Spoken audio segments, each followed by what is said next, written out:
Hello and welcome to Jazz After Dark, sponsored tonight by Bullet Bourbon, Frontier Whiskey. Not that bad, but not that great. Actually, so I have to put a piece of ice in there. Anytime I have Bullet, I just need a little piece of ice. It's not my favorite, I don't know. It's not bad. I like it in an old fashioned, actually, but Bullet Rye, put that in an old fashioned. It's good. Hey, we don't just talk about that here. We're financial advisors here at Jazz. Oh, I am sorry for that. Um, this is kind of our hangout class, right? We're not like trying to rush through things here. I know it's not for everybody. I thought about doing it live at some point so that we can look up the market and futures and all that because I do this at night. But yeah, grab a drink, hang out. We're going to learn something here tonight. We're talking about the super duper catch up. Remember that new rule that came out? Or if you're going to be 60 to 63, or maybe you're thinking next year, hey, I'm going to hit the 60 to 63 there. Well, there's a super catch up. That's what we're going to talk about. Yeah. You know what I mean? Like, it's good, not great. All does the same thing anyway. All right. So here's how this works. Um, the Secure Act 2.0, right? All kinds of stuff in there. Like, I actually read through it, and not a lot of it applied, but I read through it anyways. And we have I don't think they call it a super duper catch up. I think they call it a super catch up actually. And basically, they just carved out this little window of space where they're like, if you're between 60 and 63, we're going to allow you to put up to $10,000. Or well, let's use their wording, the greater of, which is weird. They don't normally say the greater of. It's usually the lesser of. Like think of your SEP IRAs. It's the lesser of. Oh, don't do that here. They're saying whatever the larger number is, either A, $10,000 to play catch up, an extra $10,000, or what they call 150% of the last year's maximum contribution, right? So um, it's cool. Great. Do you need it? Right. And actually, I'm like stuttering because I think I said 150% of last year's maximum contribution. If I said that, no, that's not the answer. 150% of last year's catch up contribution. So just in case, I'm not sure what I said. We'll go back and rewatch the tape. So, anyways, it's whatever number is greater. And I think for a lot of people, it's if you're finding that you're in a higher income level, it's probably going to be the 150%. So we can work with that. By the way, we're financial advisors here at Jazz Wealth, and yeah, this is going really well so far. This video, but we deal with all this stuff. You want to look us on our website, you can actually see kind of how we work and all that. Maybe one more drink will do the trick. We'll see. All right, no, seriously. Do you need to do this? Right? That's the real question here. So great, they're giving you this advantage. I'm going to move over here to show you our planner. And I'm just going to use an example. I haven't like tweaked anything here. We're just going to look at it as it goes. This is looking pretty good. Okay. So Louis Armstrong is our sample client. If you don't know, we do this with everybody to get them started. This is not our official planner. This is in our portal. It gives clients a chance to kind of play with scenarios. They can put in some of their information. They can create different scenarios against what this main plan is and just kind of see how things play out. So real briefly, I'll run through it. We're going to pretend that Louis is 60, which is great in this case. He could do the super catch-up contribution. But should he do it and why, right? So he's 65. He's hoping to live to be 85. Length of retirement. It's a nice way to say that. He saved up $402,000 so far. That's interesting. Making 7% returns. He makes 125. Gets a little raise every now and then. He saves 3% of his salary. The employer will match up to 5%, and it's 100% match, meaning it's not like 50% of the first 2 and then whatever. So it's a nice match there. He's putting $7,000 here with us at Jazz, probably in a Roth IRA or an IRA, and he's not really doing any other savings. When he retires at 65, he'd like $80,000 a year. And he's expecting to get lower returns, right? We're taking a little safer on a chunk of his investments there. We've got inflation baked in there, and we got Social Security for other income. We're going to start that at 62 in this case, and with a cost of living adjustment.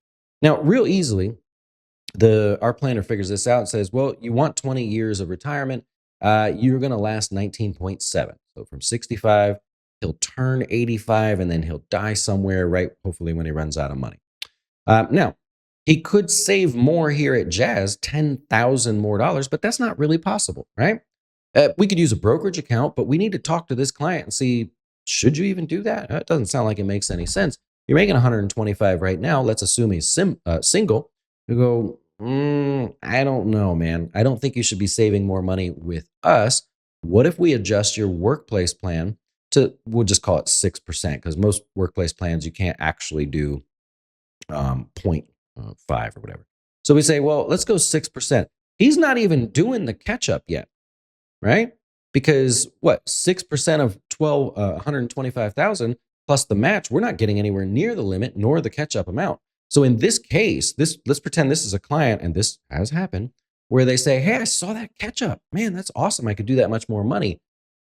Yeah, but are we creating problems? And do you even need to do it? Now, let's start with the second thing I just said. Does he need to do this? No. If he can afford it, it's just like, hey, put more in your 401k or whatever this is. Maybe do a brokerage account for something in there, just for a little extra kicker there, or some ways that we can play games with your taxable income in certain years. But it's not. He's only 5 years away from retirement. I'm not sure it's worthwhile to start a whole new account and try to play a different game there. So I'd be leaning towards, hey, just you're almost there. Like, let's figure out more details of what we can do. The second part is, so we talk about, does he need to? No, he doesn't need to there. And well, if we get into this catch up stuff here, what's the benefit? Let's say he got a wild hair and said, you know what? I feel a little bit behind. You showed me these numbers, but I kind of lied here, and I'm thinking maybe this number should be 90,000, just to make it whatever. Look at the difference that makes. All right, well, now, okay, we got a different discussion. Let's say he gets that wild hair and he goes, I'd like to do the catch-up contribution there. Well, the first thing you need to know is the rules in the Secure Act, and I don't think anybody's going to go against this or not do this, but technically the rule says your employer has the right to say no, even though you're allowed to do this catch-up contribution. Now, they got to do it for all employees or elect to let people do the super catch-up.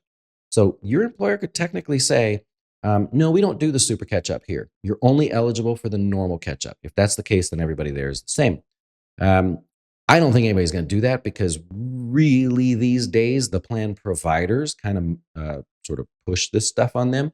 And so like Fidelity is going to say, hey, we offer this. If you want to tell your employees they can do it. I can't think of a reason why an employer would say, no, don't allow that, because we're past the match. Most employers are 5 or 6% match. And even if it's 100% match, the catch-up is past that. You could think of maybe some nonprofits with like a flat match there based on your contribution. I still don't see that happening. So just so you know, if you go to your employer and they say, no way, it's not available, okay, they made that decision, not the plan provider. So you can get kind of mad at your employer if you like. Anyways, I got off track there. So why would this person, or you, even if you're saying, hey, I'm in good shape, let's put this back, go 80,000 here. And let's say they're happy with this slight surplus in retirement. Okay, fine. Why would you try to speed up your catch-up contributions? Well, what if your income was higher, right? What if it made sense?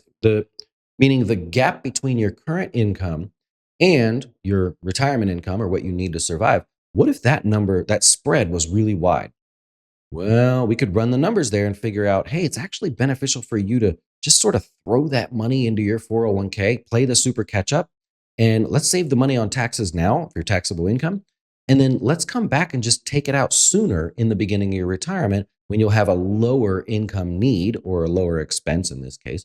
All right, so there's a game there. I just did that with a client the other day where they were wanting to do this and do this. And I'm like, wait a minute, hold on. If those numbers are true, let's do it the other way, and you'll actually save 15% on taxes. And we kind of worked through it all, and it was cool. So I use this as an example because I'm trying to get you to think, right? I don't want to confuse you, but everybody is going to be in a different spot. So I can't possibly know that those of you that are watching, where you land. Now, if you'd like to land with Jazz Wealth, of course, we can use this planner, and we have a more complex planner as well. But this gets you thinking. Oftentimes when people do that and they go super duper catch up contribution, should I do it? Should I not? I'll start here. And I go, well, in your case, I don't see a need to do that. Tell me more about your income. Tell me about any additional income you expect this year. Did you sell a rental property, a business, whatever it is? And then we could start peeling back the onion there. So, anyways, I just wanted to point that out. The super catch up contribution for those of you that are between 60 and 63, maybe want to think about it. I don't know. What else? That's all I got. All right. Hope that helps. That kind of felt like it went fast, but these things happen. You guys enjoy the rest of your evening, and we'll see you on the next Jazz After Dark.